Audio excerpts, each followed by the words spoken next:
The views and opinions expressed on any program are those of the producers and/or the persons appearing on the program and do not necessarily reflect the views and opinions of FRC Media, Bristol Community College, or the City of Fall River. Time once again to get an update on what's happening in Fall River real estate and economic development news. I'm joined, as I am, weekly by Kevin Lawrence. He is the editor and publisher of Fall River Development News. You can find that on Facebook. Kevin, how are you this week? Very well. Glad to be here, Keith. All right, we got a busy week. Let's get right to it. First on the docket is it looks like Fall River is going to soon be opening its 10th cannabis dispensary. Tell us about it. You are correct, Keith.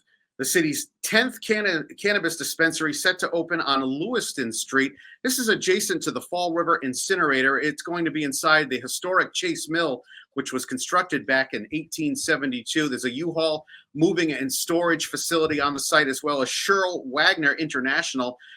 They do some manufacturing in that mill as well. This is an outer building. It's a white structure. You're showing it to your viewers right now. They've also repaved the parking lot, and they've done some exterior facade improvements.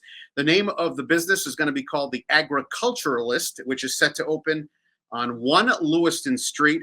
And according to their website, they say they're cannabis for grown-ups, which fosters a cannabis community that provides high-quality products and safe spaces for regular consumption, free from judgment. So that's their tagline, and they should be opening up soon. The business is ready to go. Next up, people may remember the Globe Mills, which used to be like a mini department store in a mill off of Globe Street. And that has gone through a number of development changes over the years. And there's another one that's going to be coming up soon. Yes, this is 460 Globe Street, to give the precise address. It's being eyed for a residential market rate housing redevelopment. Masscan Capital, they are proposing 89 apartment units on the site. 80% of those will be market rate. The other 20% will be affordable housing. The mill complex was constructed back in 1881. They were looking for historic tax credits as well. The building currently houses a flea market and a billiards club. There was also a furniture store in there recently. They hope to begin construction in the spring of next year and have the new apartments completed by the fall of 2027. They're also planning to put in new windows and doors at the site on the exterior of the complex. So that's kind of exciting. Redevelop a blighted mill that needs some attention. Yeah. Like I said, there were, as you mentioned, there's a number of businesses that were in the furniture store, and there's a lot happening in that mill throughout the years. I remember it again as a little kid going in there to buy, it was like a mini department store. It was called Globe Mills. Okay. And it was similar to, again, history-wise, people who may remember Arlen's. Yep. That burned down in a fire back in the 80s. That type of store, similar to the Kerr Bargain Center, something like that. Yeah, Kerr Mill, right? Kerr Mill, and then Arlen's as well. That type of store. So a lot going on in that area. Finally, we'd like to talk about restaurants. We've got 2 on the docket this week. Yep. A longtime historic Coney Island restaurant in the North End, in the corner of North Main and Brightman Street. Looks like maybe coming to an end very soon. Yeah, we're talking about Rogers Coney Island Hot Dogs, located at 1518 North Main Street in Fall River. They've been in business for over 6 decades. Recently, in the last 6 years, they were purchased by Jay Alexander. He's run the restaurant for the last 6 years. The other couple that owned the restaurant for almost 6 decades, they retired.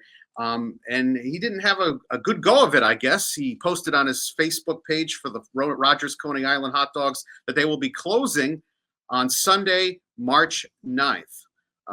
He cited COVID as being one of the reasons, and he just couldn't get the business back to where it needed to be, apparently, and they're closing. Not many details on it as to why, but he cited COVID, and they just haven't been able to regroup and bring back the business the way the previous owners had it.